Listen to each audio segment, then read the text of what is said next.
Check. The Honorable Vice Dean for Partnership Research and Innovation, Dr. Ratnawati SH.MH, Respect Dr. Afero Ismail, Coordinator of Univox Center, University Tun Hussein on Malaysia. Distinguished guests and participants of today's public lecture. Assalamualaikum warahmatullahi wabarakatuh. Shalom, Om Swastiastu, Namo Buddhaya, Salam Kebajikan, and good morning. Praise and gratitude be to God Almighty, who has bestowed upon us His mercy and blessings. As we arrive at the morning session of the day in health and happiness, we extend a warm welcome to the public lecture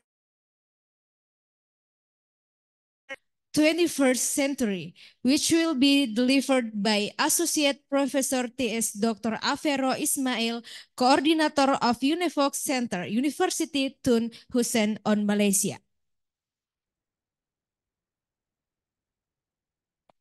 This event is part of the 72nd anniversary celebration of the Faculty of Law Hasanuddin University. Therefore, we proceed to the first agenda, which is the welcoming remarks by Vice Dean for Partnership, Research, and Innovation, the Faculty of Law Hasanuddin University. I kindly invite the Ibu Dr. Ratnawati SH.MH. Ya, terima kasih MC. Bismillahirrahmanirrahim. Assalamualaikum warahmatullahi wabarakatuh. Sebelumnya saya mohon maaf, Profesor Dr. Afero Ismail. Apa kabar, Ci? Bisa nak cakap dalam bahasa? Ya, bisa. Bahasa bisa Indonesia juga bisa. Oke, terima kasih, Ci. Iya. Pertama-tama saya mengucapkan terima kasih banyak kepada Profesor Dr. Afero Ismail yang mana telah menyempatkan hadir untuk memenuhi undangan dari Fakultas Hukum Unhas dalam memberikan seminar mengenai ke-21 dan permohonan maaf dari pimpinan fakultas, dalam hal ini Dekan Fakultas Hukum Universitas Hasanuddin, Profesor Dr. Hamzah Halim SH.MH MAP, yang mana pada kesempatan hari ini beliau yang sedianya akan membuka acara, tetapi karena ada kegiatan beliau yang bersamaan, yang ditugaskan untuk membuka kegiatan hari ini. Pada kesempatan pagi hari ini, merupakan suatu kehormatan dan kebanggaan bagi Fakultas Hukum Unhas karena Profesor Afero ini nanti akan bahwa di abad ke-20 ini semuanya memang berbasis digital. Hal ini juga dilaksanakan oleh Fakultas Hukum untuk beberapa pertemuan-pertemuan, contohnya adalah pada kesempatan pagi hari ini karena kemajuan teknologi juga kita bisa bertemu walaupun kita beda negara ya, Ci. Ci ada di Malaysia, kita ada di Makassar ini, Ci.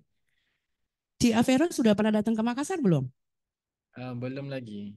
Oke, nanti mudah-mudahan kalau misalnya Fakultas Hukum mengundang Ci Afero, mudah-mudahan berkenan dan bersedia untuk hadir.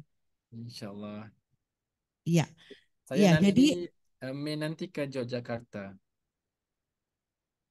oh, kapan Ci mau berangkat ke Jakarta?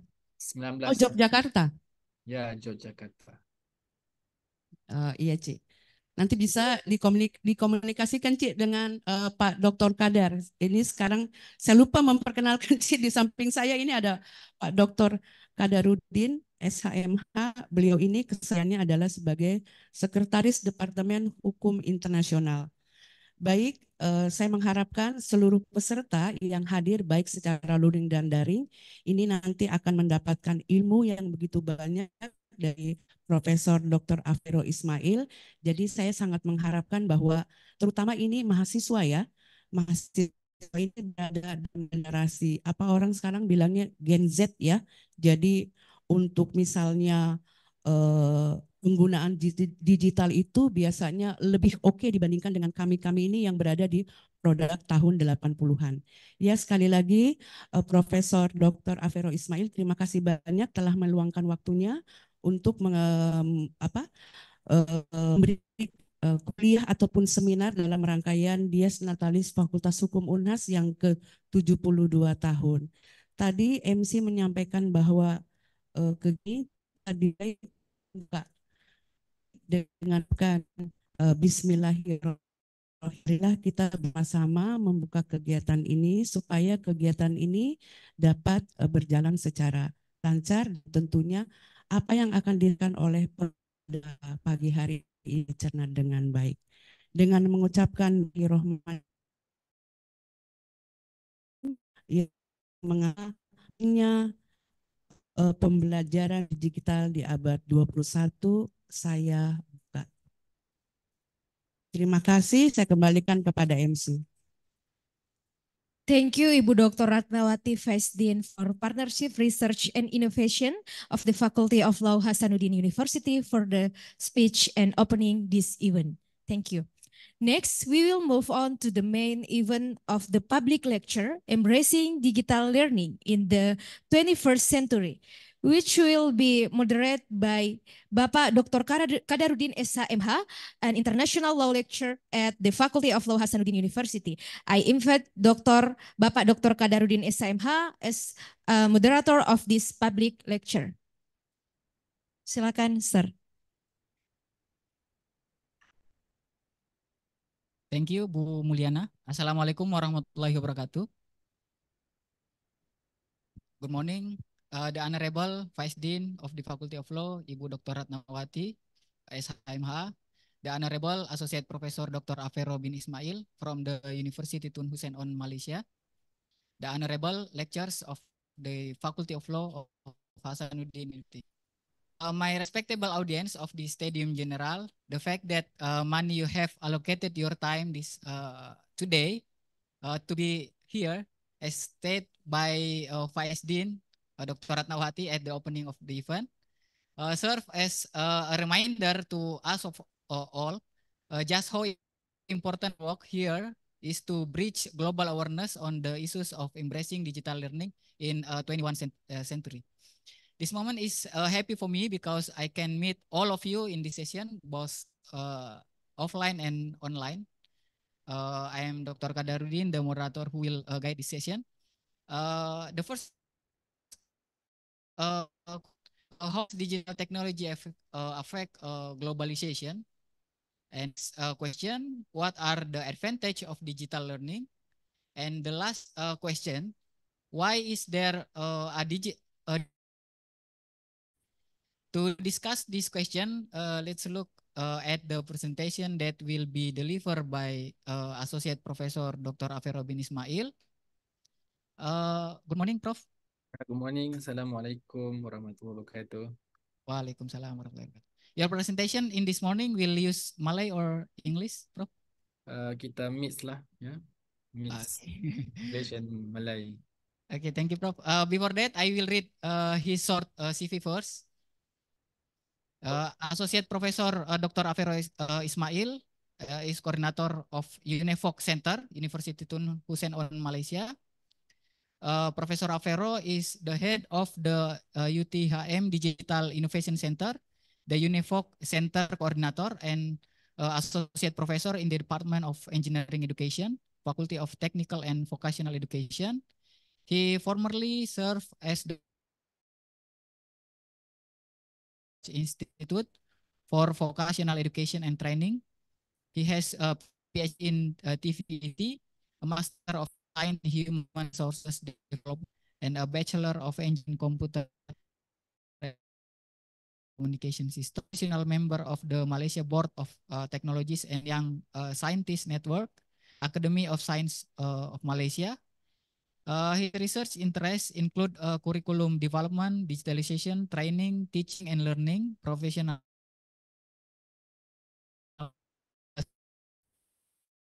Over 100 published in national and international journals on TVET education and professional developmental and international proceedings index journals.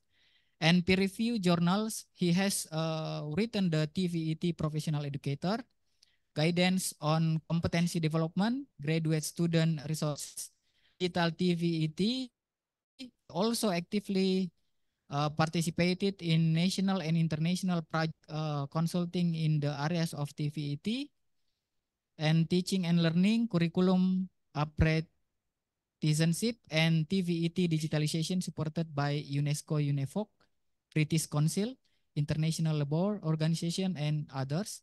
He has provided professional expertise and other UNEFOC network members. He has been invited as speaker and guest lecturer at several education institutions to various Avero time.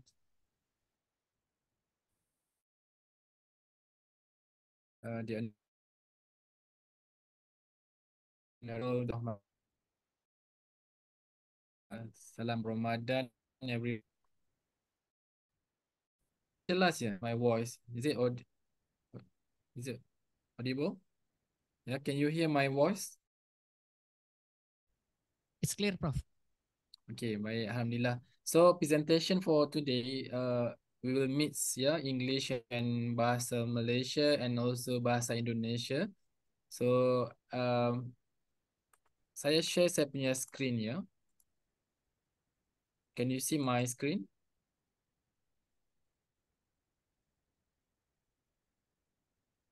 Alright. So as mentioned the Kada just now, I'm the coordinator of UniWalk Center and the head of the Digital Innovation Center.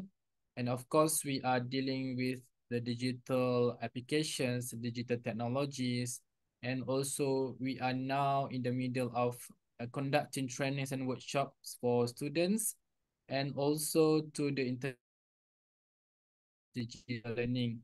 So Sanuddin, this is my first time virtually. Dr. Kadarudin previously in month 4, and now we met again here virtually. And I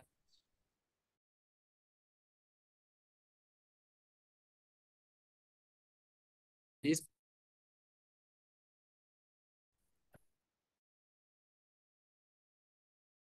actually can benefit from this session. So it is one of the initiatives being catered by the UNESCO that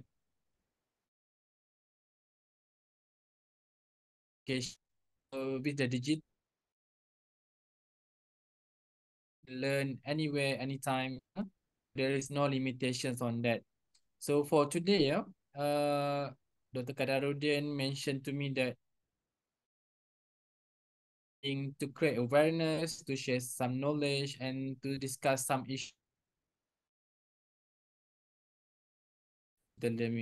So as I can see that most of the participants daripada anak-anak mahasiswa daripada Universitas Hasanuddin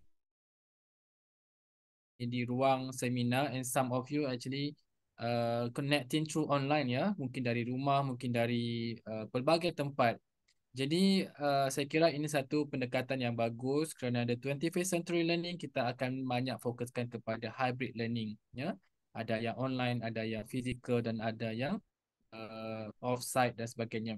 Okay, sebelum kita mulai kepada dosen-dosen juga sediakan juga mobile phone dan juga internet ataupun komputer kerana ada beberapa aktiviti yang mungkin kita perlu interaction dengan parents. Kalau when we discuss about the 21st century learning, it's more on the student centered.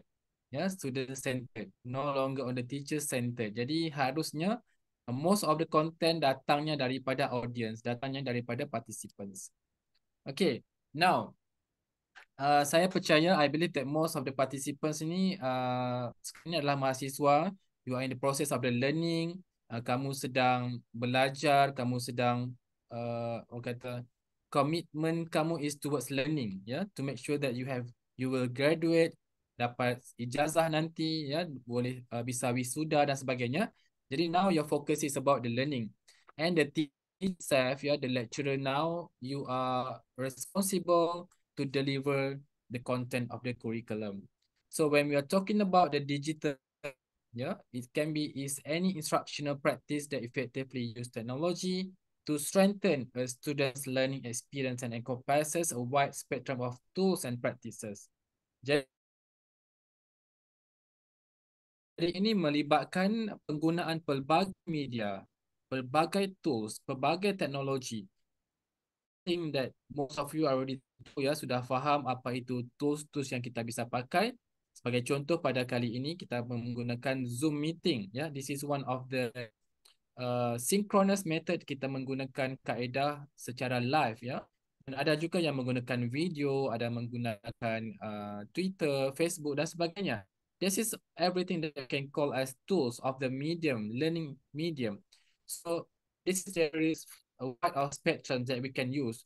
But at the end of the learning, at the end of the digital, yeah, the students, you can always look back. For example, today, our session today is being recorded. Yeah, daripada Universitas Hasanuddin recorded this video.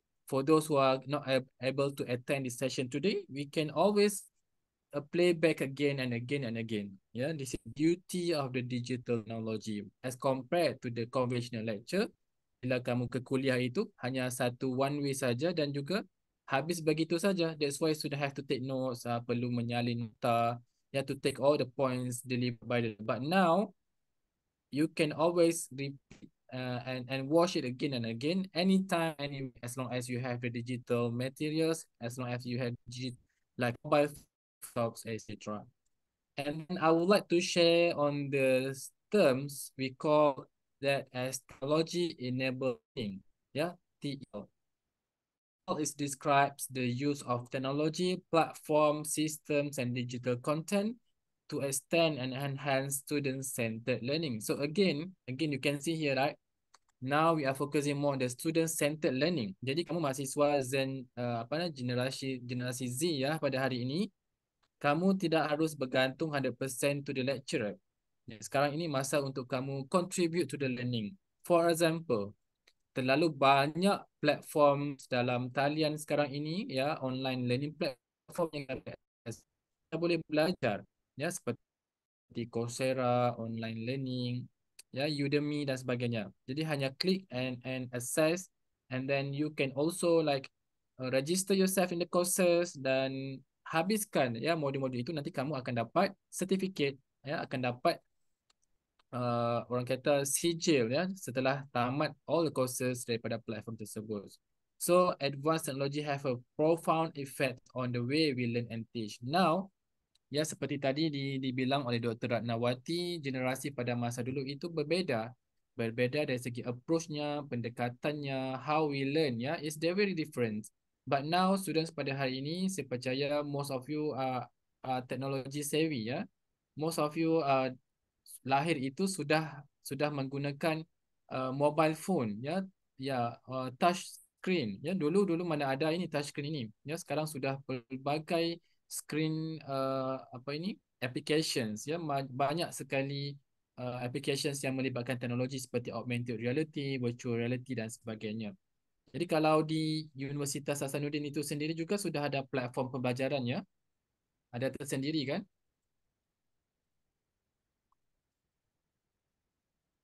Ada, sir. Apa namanya itu, ya, platform di sana? Sikola, Prof. Sikola. Sistem Sikola. kelola pembelajaran.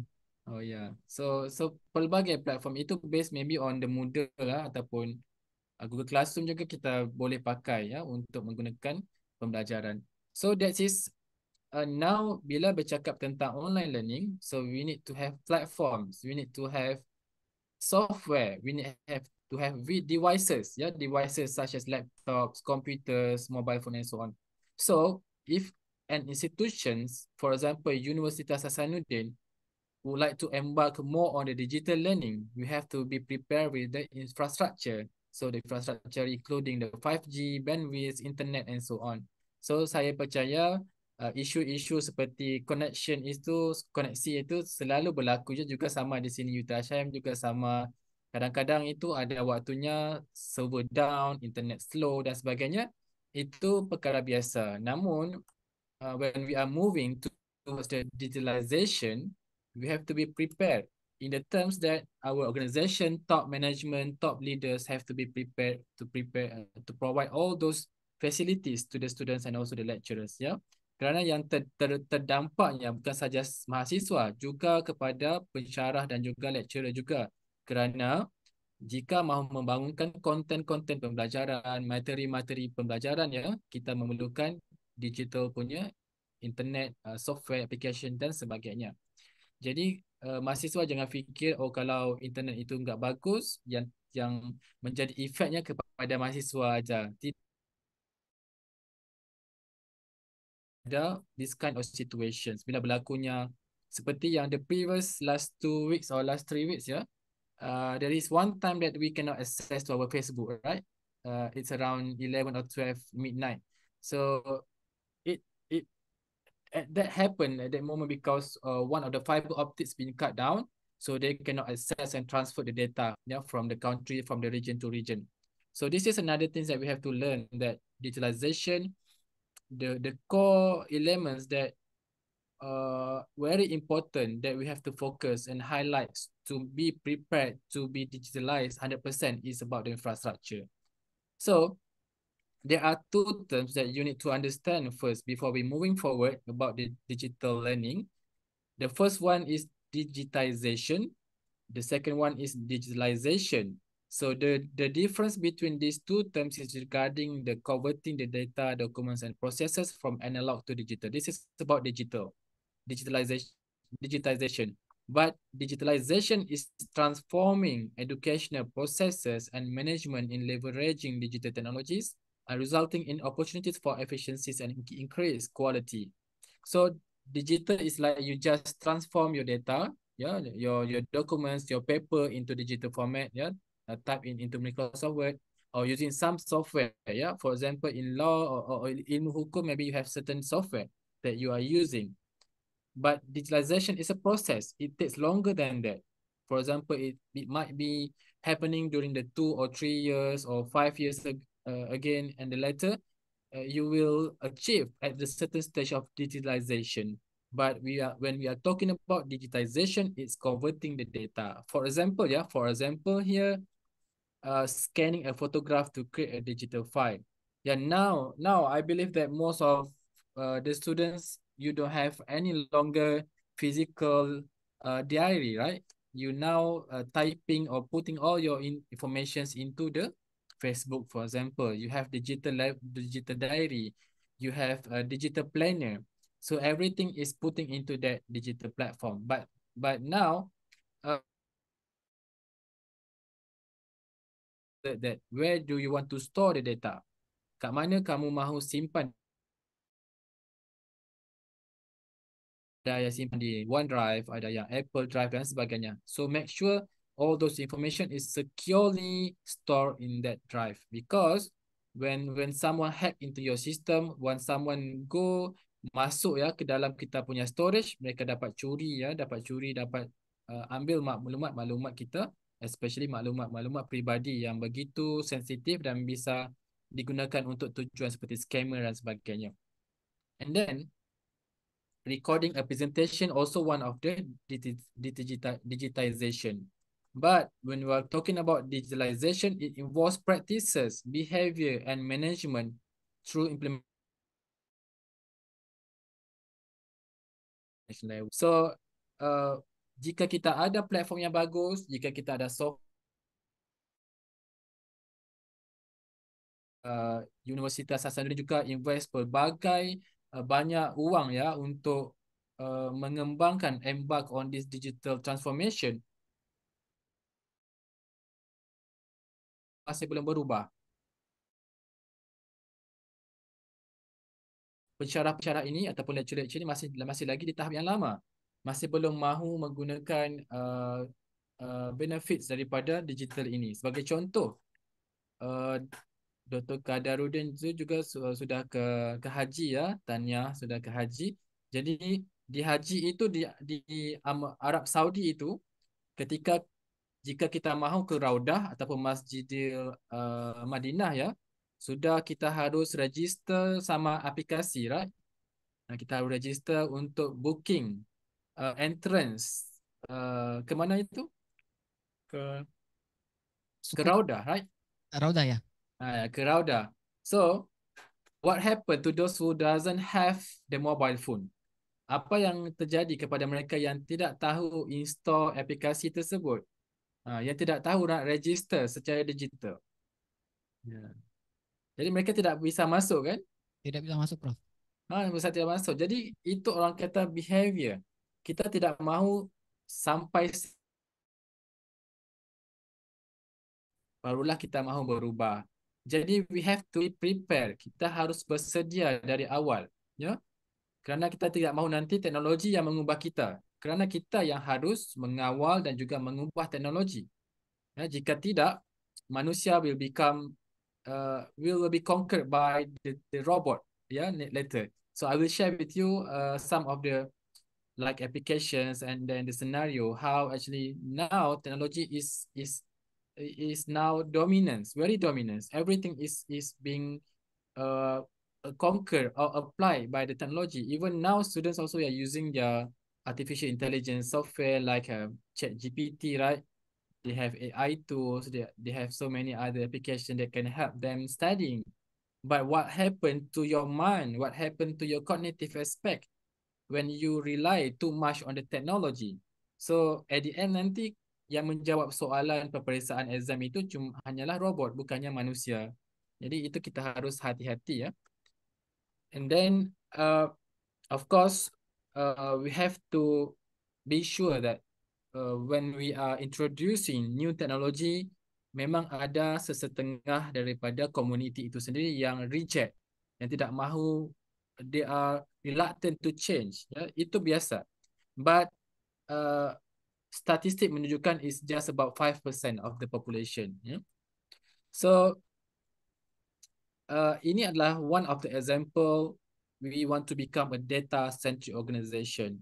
This is not just comply to the training institutions, but bila kamu sudah bergraduasi nanti, when we are graduated from the law ya ataupun ilmu hukum ini, you might establish or open your own firm, ya, lawyer firm, or you are working with the organization, big organization, when dealing with so many data. So now we are no longer like we want to register or mahu di daftar sesuatu harus diisi form secara manual, kan? But I believe in the next 5 or 10 years it will be totally digital, fill in everything. So see, you can see here what we have to do is to educate people, to create awareness, to make sure that everyone is on the same page. We are moving towards digital. Now we have to be understand that now our company or our organization moving towards digital. So every single person in your organization have to understand, and then they have to be aware that we are no longer using paper or paperless. Yeah. So, and the second one, when people are already engaged, when we are working together to put the data and to move forward digital, so there will be massive of data. This is what we call as big data. Yeah, big data. So this data actually stored dalam server, we can store into clouds, we can store in many other devices, yeah, even in our telephones and the laptops. So this data, with the massive data, it can create insightful meaning interpretations. So pada hari ini kalau dilihat most of the curriculum programs kita sudah integrate learning. Tidak kira lah sama ada ilmu hukum, social science, scientist, engineering, teknologi dan sebagainya, semua kita sudah integrate komponen ICT supaya pelajar itu ada kemahiran digital, ada kemahiran numerasi dan sebagainya. Dan untuk ini juga kita harus pandai juga interpret data. Ya, interpret data. Sebagai contoh, kita melihat data-data data ini sebagai contoh ya scammer ataupun digital jenayah komersial. Mereka ini apakah mereka yang selalu yang sudah pension ya, yang sudah tidak yang banyak uang ya, orang-orang kampung dan sebagainya. Jadi mereka ini data-data ini kita harus guna pakai. Apakah geographical area yang selalu menjadi target kepada scammer?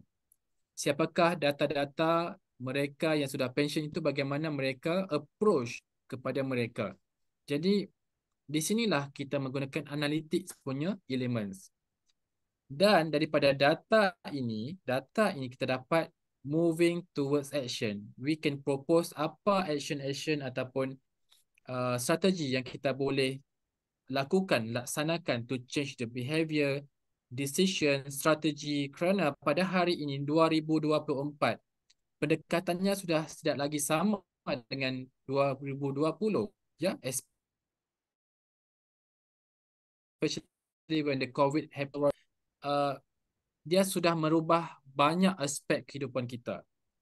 How the way we are uh, when how we are spending our money, for example. Sekarang ni sudah mahu mudik lebaran nanti, Aidilfitri dan sebagainya. How you spend your money during this Ramadan, for example. Because kita sudah terbiasa belanja di online kan, di Shopee, di Lazada and Gojek dan sebagainya. Jadi kita sudah terbiasa menggunakan online punya platform untuk berbelanja. Even now mahu berbuka puasa pun order sama GrabFood, Food Panda dan sebagainya.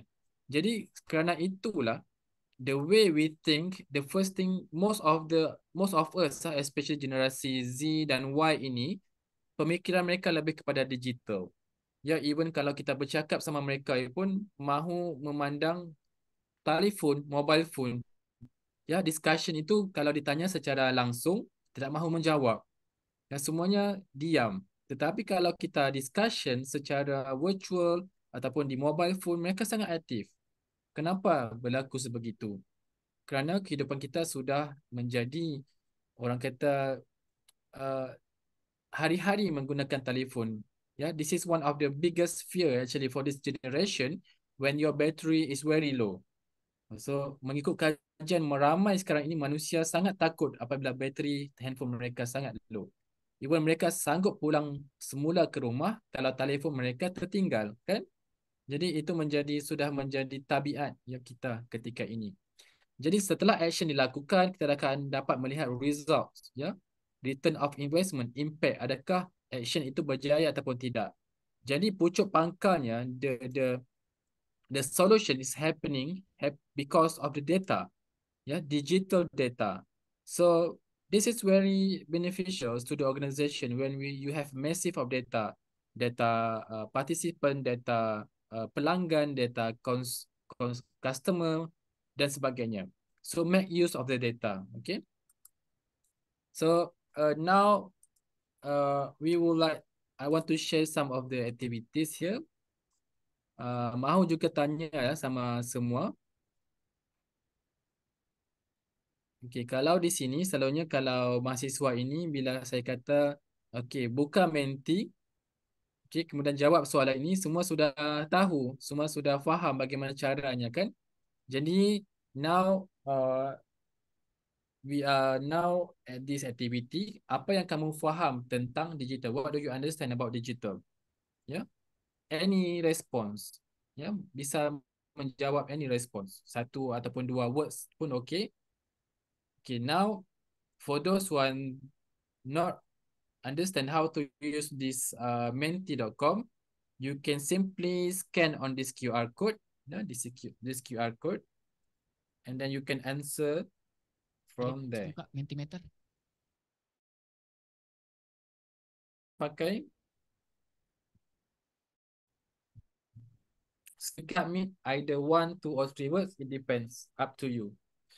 And if you cannot scan the QR code, you can simply type the menti.com and use the code 176395 and 77. Ya. Okay, saya menunggu ya respons dari kepada kamu. Jadi because when kita laksanakan kuliah ataupun sharing secara online ini, manusia ini memang titik fokusnya sangat singkat, ya. Very very short focus. Jadi kita harus ada selingan ataupun intermission activities. Ya, we have to do some refreshment for you to get engaged into the session. Now please log in into this menti.com and just share your opinion. What do you understand about digital in the context of your life, in the context of your study, in the context of your learning? Ya, apa yang Can you share the QR code, Prof? ya? Can you send the QR code? Can you see my screen now? No, no, no. No, okay, I need to reshare the screen again. Okay, here. Okay. Can you show the QR code? Okay kan sekarang? Okay, Prof. Alright.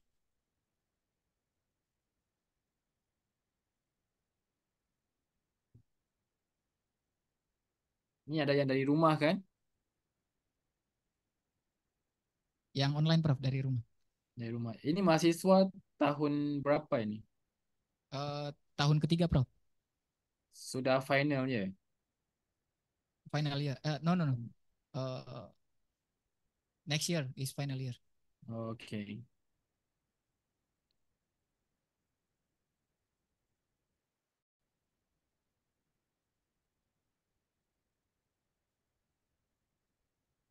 So I'm waiting for the response.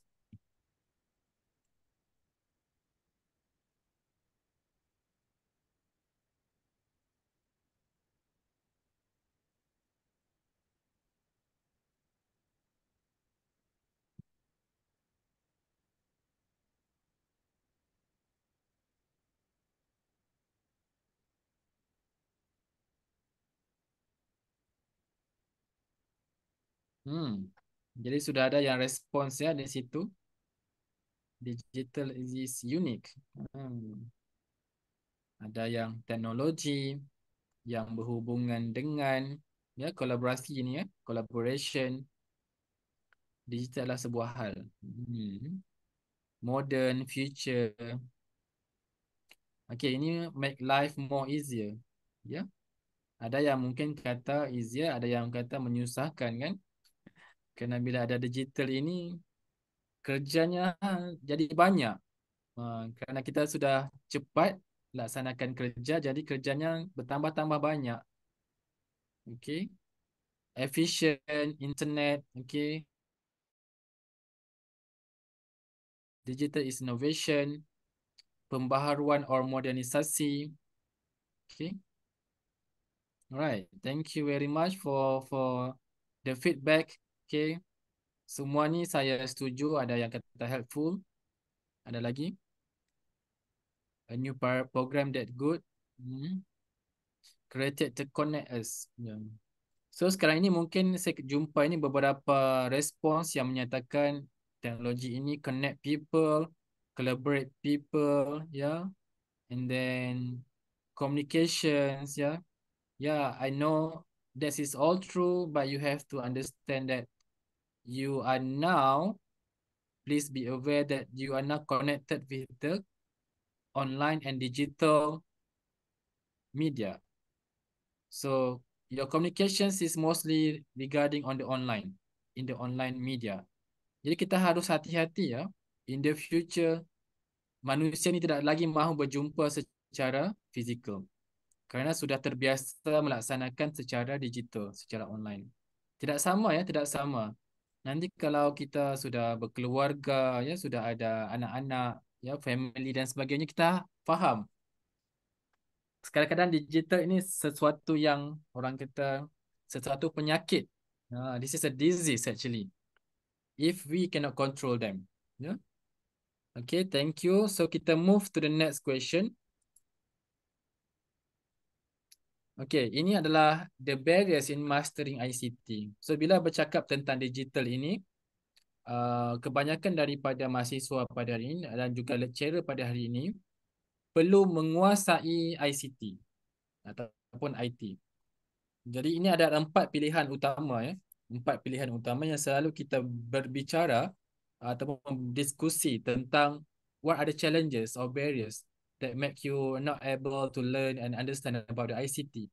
So now you can rate according to the level. Which one do you think that's make that you are not able to learn and make you are not really good in ICT?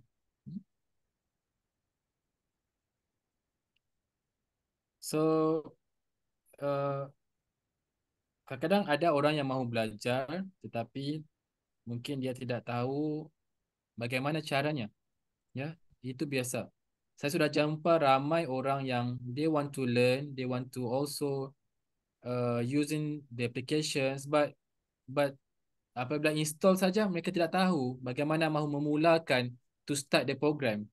So and then mereka mahu tanya sama teman-teman, mahu tanya lecturer dan sebagainya, tapi mereka malu. Mereka malu kerana apa? Nanti manusia akan mentertawakan mereka.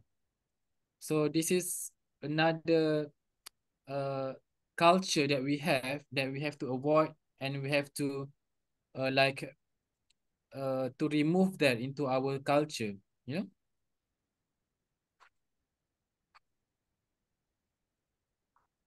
Okay, now we have a few response. Thank you for the response.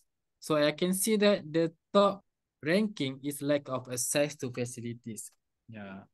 So this is also similar to here in Malaysia, in UTHM, and in many other institutions. And it's about the funding, it's about the infrastructure, and we have lack of access to facility. Mungkin kurangnya computer lab, ya. Mungkin kurangnya in terms of the internet connections, dan mungkin juga antaranya mereka tidak mendapat device-device yang up to date. Ya, masih lagi pakai Windows yang lama, masih lagi pakai software-software yang sudah obsolete, yang very critical. Of course, there is no solutions for this unless kamu adalah seorang yang kaya, ya. Kamu dapat funding yang tinggi daripada pemerintah dan sebagainya. Namun kita tidak harus bergantung 100% kepada facilities yang disediakan, because most of the people are waiting for when we have a smart classroom, now we can deliver online training or digital training. But you can start from now. Even you only have projector and laptop, this is also fine. Yeah, you can start from the small applications. For example, you can using Mentimeter, you can using Kahoot and many other software. So those are the things sometimes happen that you want to use lah. Sekarang ini ramai yang mahu membeli iPhone 15 for example, ya. Dapat pengguna Apple ini tahulah kan. Tetapi beli iPhone yang mahal tetapi hanya pakai kamera, cuma pakai WhatsApp, pakai Telegram dan Telegram dan juga Instagram. Jadi kamu beli investment untuk sesuatu yang mahal tetapi tidak ini menggunakan secara optimal.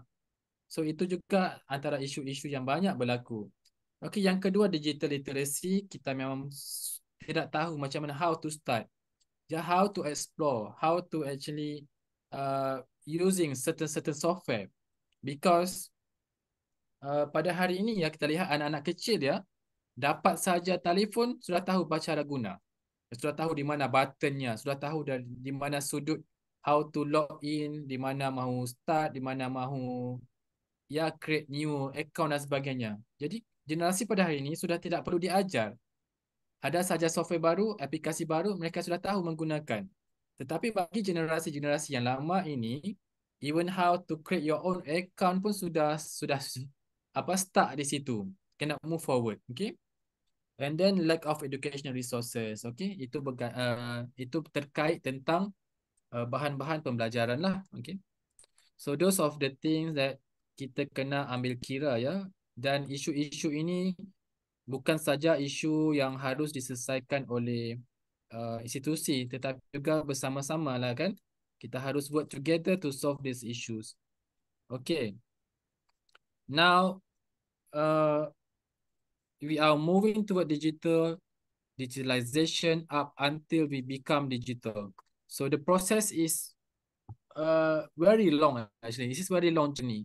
You cannot just transform into 1 or 2 days. Yeah, you wake up from sleep tomorrow, everything is been digital. Not like that. But you have to slowly moving forward towards digital. For example, starting from using software and paperless, QR pay, for example, cashless society, and so on. And then step by step, it can create awareness, yeah, into your practices. It will become a habit, yeah, daily habit. So we cannot push people in the sense that you have to like oh, tomorrow everyone have to use the application, everyone have to use the learning platform, yeah. So we cannot push people, because to change people mindset is very difficult. Okay, because we don't want this to be a pressure, yeah, to put pressure and stress to the people. The process, it should be very, very fun and very engaging. So that is, people will sustain using these applications and platforms in the long way. Now, learnings in the previously is different from the new school. People are using traditional way, ya. Cikgu ataupun dosennya yang banyak bercakap daripada mahasiswa. Namun sekarang ini, because of the collaborative tools, kolaborasi antara mahasiswa dan juga dosen, kita dapat berkolaborasi in a very effective and very engaging way. For example, tadi kita guna Mentimeter kan? Because bila kita tanya soalan ataupun tanya opinion, belum tentu ada yang mahu jawab, ya. Tapi bila kita menggunakan teknologi, most of the people will respond. They will participate and that will become engaged session lah.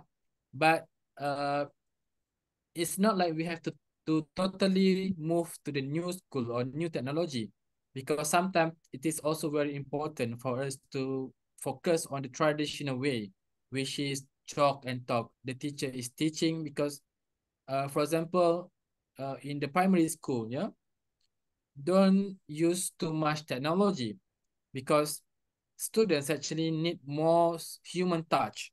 Ya, mereka harus ada gurunya mengajar, mahu menanya manusia yang tanya soalan, mahu ada pendekatan motivasi, bukan sekadar belajar semata-mata, but more on the train them to learn. Ya, jadikan mereka mahu belajar dahulu. But after they know some of the knowledge and the content, we can move towards the technology, integration of the technology into the teaching and learning. Jadi penggunaan everything ini, sama ada smart classroom ataupun traditional, it reflects the students and the teachers behavior. Ya, lihat ya, pada hari ini kalau kita laksanakan kelas secara online, mungkin antara mahasiswa, terutamanya yang ladies ya, yang girl, yang women ini, kalau datang ke kuliah, mungkin mau pakai cantik-cantik ya, mau pakai makeup, mau dibetulkan apanya, tudungnya, sebagainya. But what happen when we conduct class through online? Masih ada lagi yang belum cuci muka, yang apa ini, brush your teeth and so on ya. Kalau yang lelaki itu, saya pernah ya, kalau kuliah online ini, dia tidak sengaja on the camera, dia tidak pakai baju, ya, tidak pakai the t-shirt. So jadi itu sudah menjadi perlu pakai cantik-cantik mahu online learning ataupun online class as compared to the physical class. Jadi online ni buka kamera, mungkin lambat sikit. Kenapa? Mahu di set up rambut, mahu di itu sebagainya kan. Jadi itu yang berlaku, the changes of behavior. The second one, the behaviors that is very most affected when we are using online classroom is the communication skills. Communication skills. This is very critical, because there is many reports from the industry when you are seeking for job, ya, being interview, nak mau cari kerja ini, kamu ke interview, kemudian apabila ditanya soalan, mahasiswa ini menjawabnya pendek-pendek. Tidak seperti orang kata knowledgeable, pandai berkomunikasi. Jadi ini yang berlaku kerana terlalu communicate through online, through digital.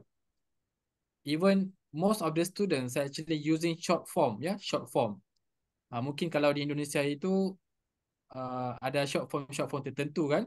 Jadi mereka terbawa-bawa, terbiasa dan diguna pakai di industri semasa kerja.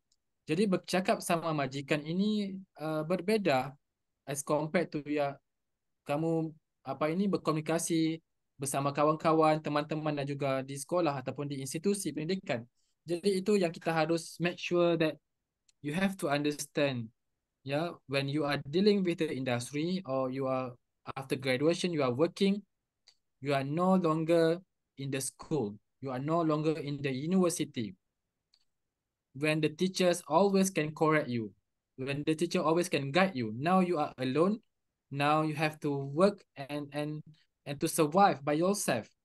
So itu yang menyebabkan behavior mahasiswa itu sudah berbeza apabila kita fokus kepada online. Kerana itu ramai yang bila tanya, minggu depan ini mau kuliah secara online ataupun secara fizikal, ramainya mau online. Ya. Jadi kalau online ini bagus dalam satu aspek tetapi tidak bagus dalam certain aspek. Ya, jadi sebagai contoh, kita sudah membangunkan garis panduan ataupun guidelines for those who want to attend the class online, because some of the macam seperti sekarang ini, ya. Jadi for those who want to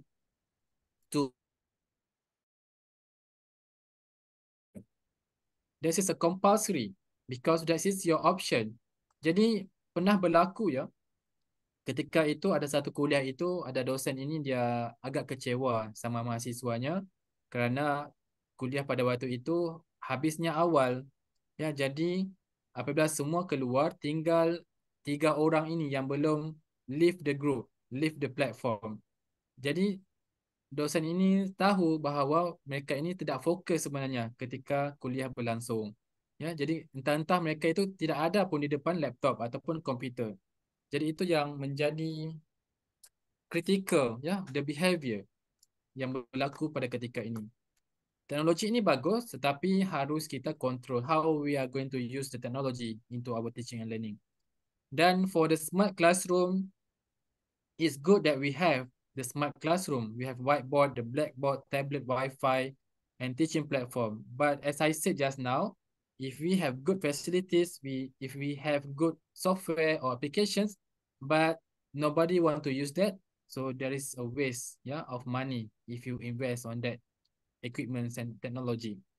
And also for the teacher behavior. So in terms of teacher behavior, also we have some,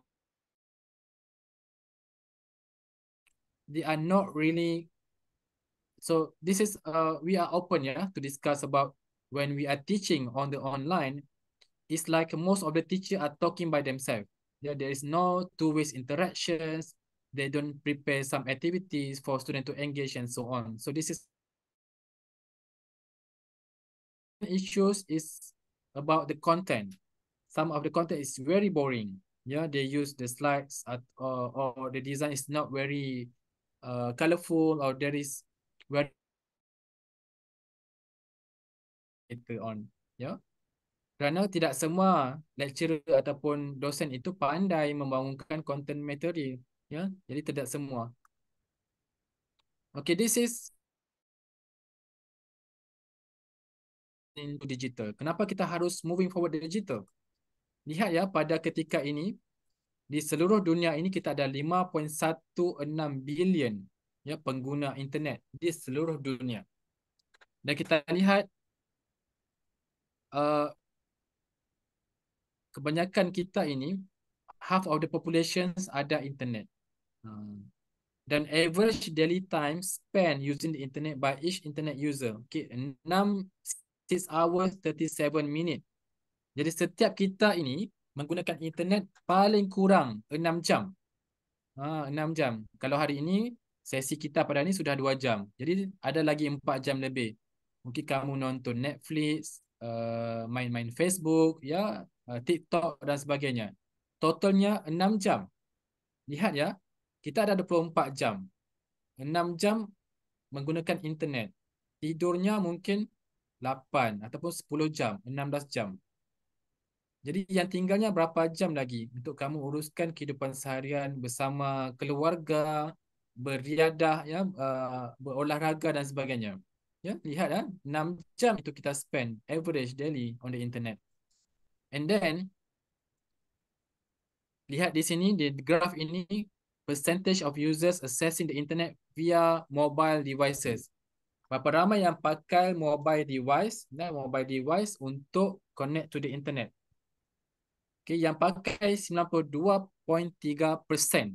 Ramai kan yang pakai mobile phone. Jadi, kita harus expect that kebanyakan digital platforms or applications pada hari ini can be accessed through handphone. Ya, orang ramai pakai handphone. Okay. Itu pada hari ini, who are the students? Siapa mahasiswa pada hari ini? Ya, kita ini mungkin golongan generasi X ataupun Y, ya. Tetapi mahasiswa pada hari ini generasinya adalah generasi Z. Generasi milenial ini sudah alumni, ya, sudah bergraduasi kebanyakannya. Okey, jadi kalau generasi milenial ini, mereka ini kebanyakannya ada 2 screen ataupun 2 mobile phone, itu paling banyak. Ataupun tidak pun di rumah ada Wi-Fi, TV kan, smart TV dan sebagainya. Tetapi Gen Z pada hari ini, ya, kamu ini mahasiswa pada hari ini, kebanyakannya menggunakan 5 devices at once. Sebagai contoh ya, antara kamu menggunakan laptop, ada yang guna mobile phone, mungkin 2 mobile phone, sudah 3. Ada yang guna smartwatch, ada yang guna uh, games dan sebagainya. Jadi itu antara generasi yang berlaku pada hari ini. Okay, kita sudah tidak banyak masa ya. Saya kalau boleh kita banyak engage dan juga berinteraksi ya, question and answer. Saya akan teruskan ya. Sedikit lagi sebelum kita teruskan untuk Q&A pada 11.45 ya. Okay. Jadi generasi pada hari ini kebanyakannya menggunakan text and chat. Kamu ini banyak menggunakan texting, chatting dan sebagainya. 59% menggunakan access to entertainment. Berapa persen yang menggunakan internet for schoolwork? Cuma 36%. Lihat ini, graf ini. Jadi kamu mostly focusing menggunakan mobile phone itu bagus, tapi harus alert ya perkara-perkara sebegini. Harus sedar dari sekarang. Jadi kerana itu kita harus forward the digital kerana pada hari ini progress coding, fashion technologies, extended reality, artificial intelligence satu utama. Kita share berapa ya kita dari Facebook, kita sekarang move our commercial of the education. Kini saya mahu share satu lagi sebelum kita berhenti untuk Q&A. Ini AI.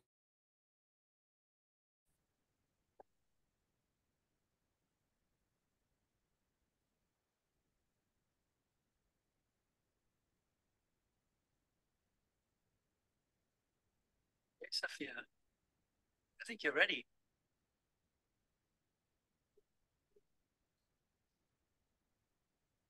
Hello.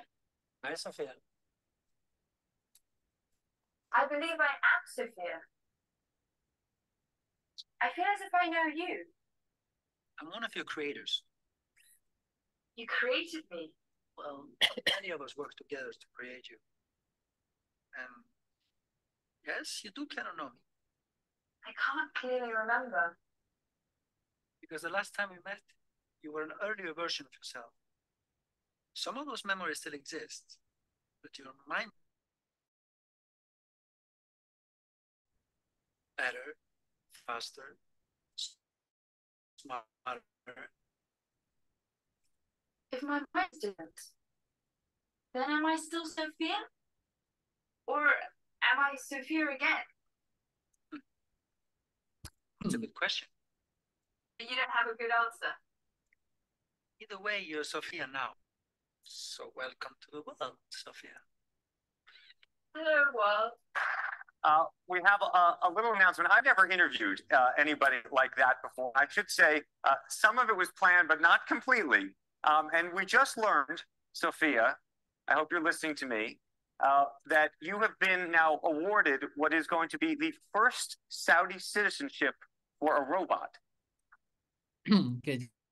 Jadi Sophia ini adalah robot pertama yang dicipta yang mendapat citizen daripada Saudi Arabia. Okay, itu the real yang berlaku ya sekarang,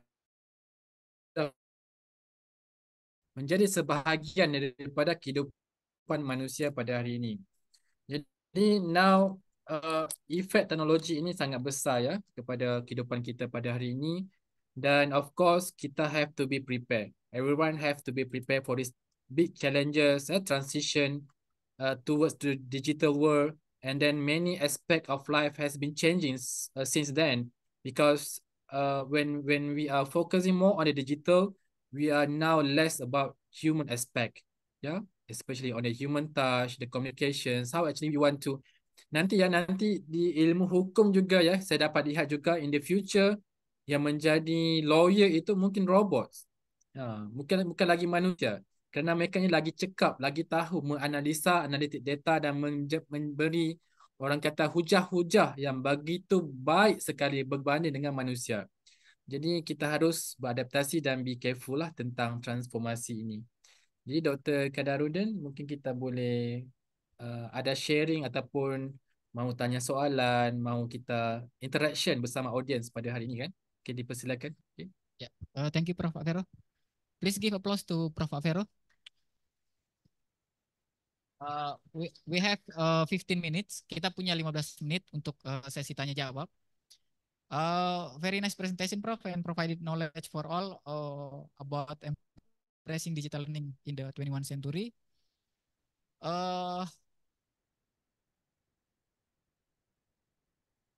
We are entering a question and answer session. For participants who want to ask question, please raise your hand on Zoom or write question in the chat column. And audience in here, please raise your hand. If you have problem with English, please ask in bahasa, because Pak can also speak bahasa. Jadi adik-adik kalau ada yang mau bertanya, bisa pakai bahasa Indonesia. Profesor Afero juga paham bahasa Indonesia. Silakan. Ya.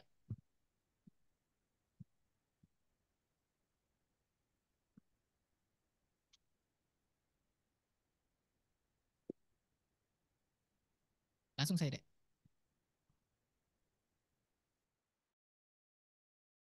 That given to me. So introducing my name.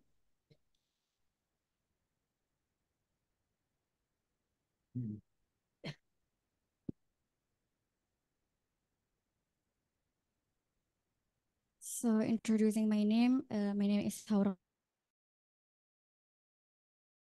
of Faculty of Law, Hasanuddin University. Previously, I would like to thank and appreciate Professor Dr. Alvaro Ismail for his explanation in the public lecture, and this has further opened our views and how the digitalization process is very influential to the learning or lecture process. The professor has explained how the differences and influences of digitalization that at first we all use conventional ways of learning, and now everything has switched to technology. However, I am interested and would like to know how you as a professor see the effect of digitalization on student psychology, because the current phenomenon is that we see how digital technology not only affects moral degradation, but also affects the psychological degradation of the current generations, including students or mahasiswa. Of course, this is a challenge for you in looking at various perspectives and psychological factors that exist due to the influence of digitalization. Therefore, how do you respond to this? Thank you so much. Okay, so saya langsung respons ya. Ya, Prof, silakan. Okay, thank you Shah ya, Shah. I just said Shah.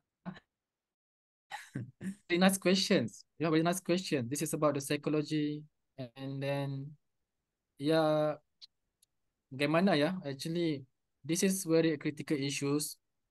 For your informations, I'm actually dealing with these issues with my students. It's about mental health. Yeah, mental health. You know why? There is one student. This is a true case ya, true case. Cerita yang betul ini daripada saya punya mahasiswa sendiri. Seorang perempuan, dia ini ada masalah mental health. Kerana apa? Kerana the effects of the digital technology. You know why? She got she got many online or social media platforms. Then every time teman-teman dia ya upload gambar, upload videos tentang good things, cantik-cantik, dia become jealous, dia become insecure. Dia become insecure. Dan especially jika teman-temannya upload yang pergi libur, yang pergi holiday, keluar negara dan sebagainya. Jadi kamu ini seperti sudah rasa very jealous to your friends, right? And then it affects your emotions. It affects your mental and your psychology. You are not in the good mood because of these situations. Because you want to look good, you want to compare with others, to compete with your friends and so on. Ini tidak bagus, ini tidak sihat. Jadi saya bilang sama mahasiswa saya itu, kamu jangan fikir yang dipost di social media itu bukannya perkara yang sebenar. It's not the reality. Kita mungkin ada 10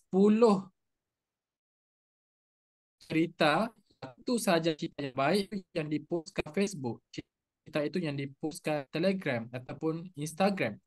Jadi kamu jangan terpengaruh, influenced by the people's posting in the social media. Jadi ramai, the young generations today are having like a mental issues because of this insecurity. They don't want to be compared with the others, your friends and so on. So when you are focusing too much on the digital, especially on the lectures and then the kuliah, yeah, the conference and so on through digital media, now I might see you through online, through virtual. Maybe some of you are having problems. I cannot see your real face. I cannot see your eyes. I cannot see your gesture or your body movement and so on. Kerana manusia itu, kita lihat mereka itu tidak fokus jika mereka ada masalah melalui tubuh badan mereka. Jadi saya tidak dapat nak the students jika kita laksanakan online. That's why when your teacher asks you to come to class, it's not because they want to punish you. It's not because they want to make you a burden, yeah, to class to prepare. Kalau ketika online ini kita tidak dapat lihat kamu, karena setelah selesai kuliah kamu bisa jumpa kan lecturer, jumpa dosen, bila berbincang, dan dosen juga dapat memberi kamu semangat, motivasi and so on. Jadi untuk ketika ini saya memang push my students to come and see me in person. Jika tidak ketika kuliah, selepas waktu kuliah juga enggak apa-apa. Jadi kita in the sense of lecturer, dosen, kita harus memerhati tingkah laku kita punya mahasiswa. Kerana tidak semua 100 orang karakternya berbeza, tidak sama. Jadi bila ada digital ini, itu yang menjadi challenges, itu yang menjadi barriers atau border. Dan approach tidak dapat dilaksanakan secara 100%. Jadi for Shah ya, yang menanya soalan tadi, perkara begini tidak dapat diselesaikan from one part saja. Sebagai contoh, dosen ataupun lecturer are not responsible 100%. You as the student also have to come forward to share your feelings, to share your opinions and help your peers, kawan-kawan, teman-teman yang sekiranya. Kerana nanti kita tidak mahu sudah sampai ke level yang sudah parah, ketika itu tidak dapat diselamatkan lagi.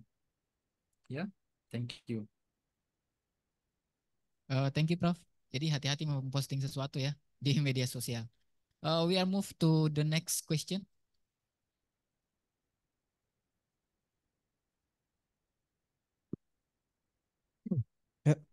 Assalamualaikum warahmatullahi wabarakatuh.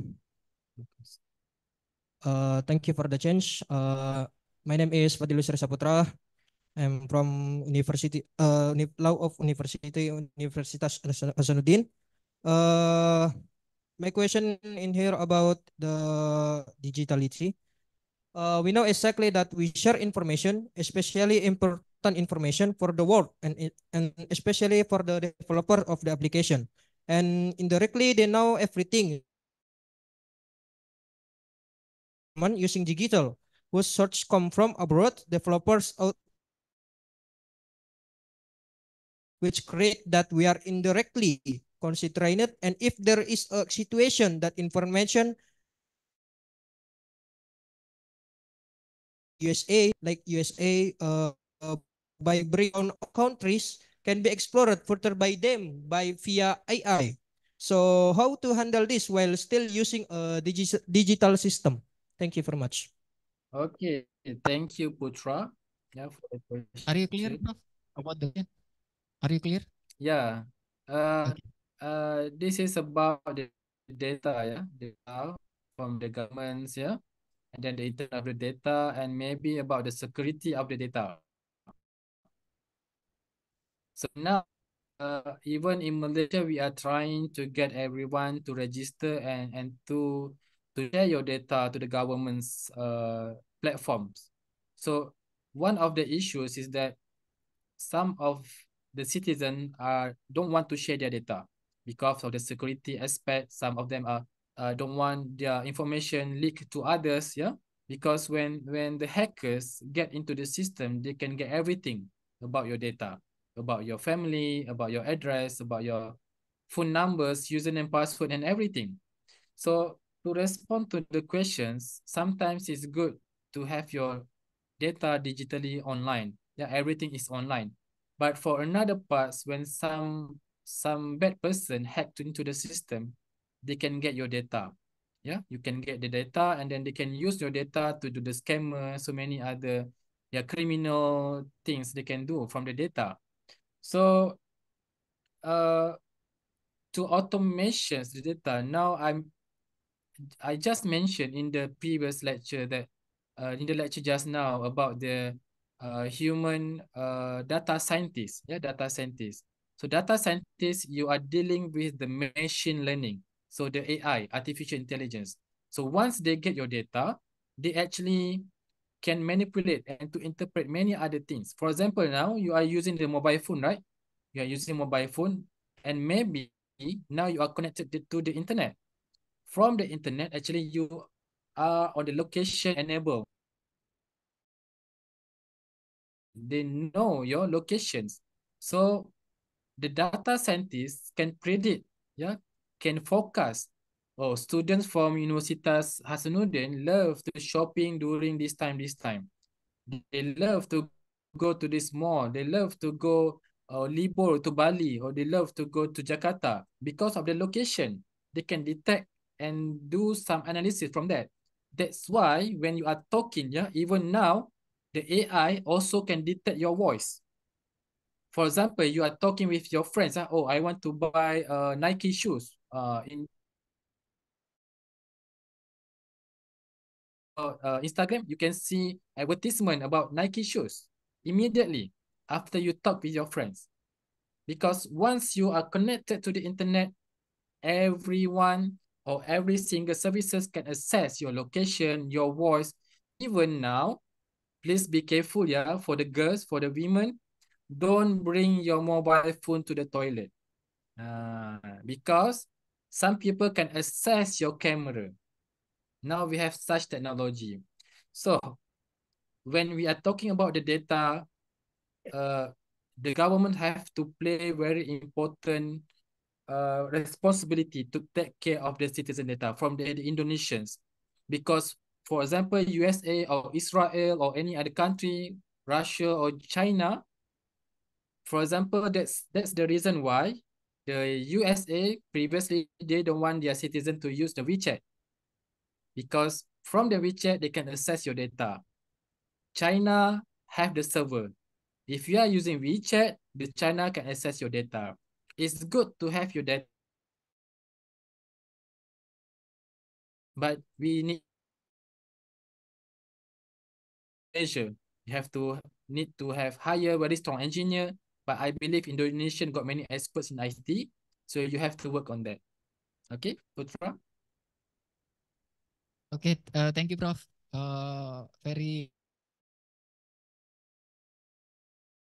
Please give applause to Prof. Afero once more. What we all need to understand is that technology not to replace but to help human their work. Jadi teknologi itu tidak bisa menggantikan manusia, tapi teknologi itu hanya membantu pekerjaan manusia. Due to limited time, I had to end this session. Finally, as the moderator, apologizes if there are mistakes. Thank you for your attention, especially Prof. Afero today, who gave to Bu Mulyana.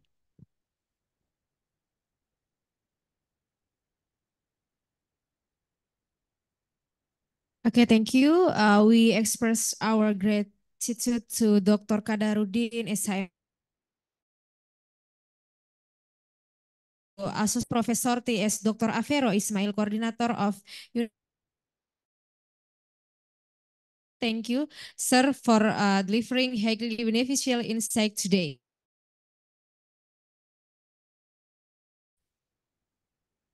Next, the virtual award presentation to the speakers, Associate Professor TS Dr. Afero Ismail from University Tun Hussein on Malaysia will take a place. Thank you, Professor Afero Ismail. Beri aplaus. Terima kasih. Thank you very much to Universitas Hasanuddin for the invitation. Oke, kami tunggu Prof untuk jalan-jalan ke Kota Makassar ya. Di Makassar ada Coto Makassar dan banyak kuliner lainnya. Kami tunggu, Prof.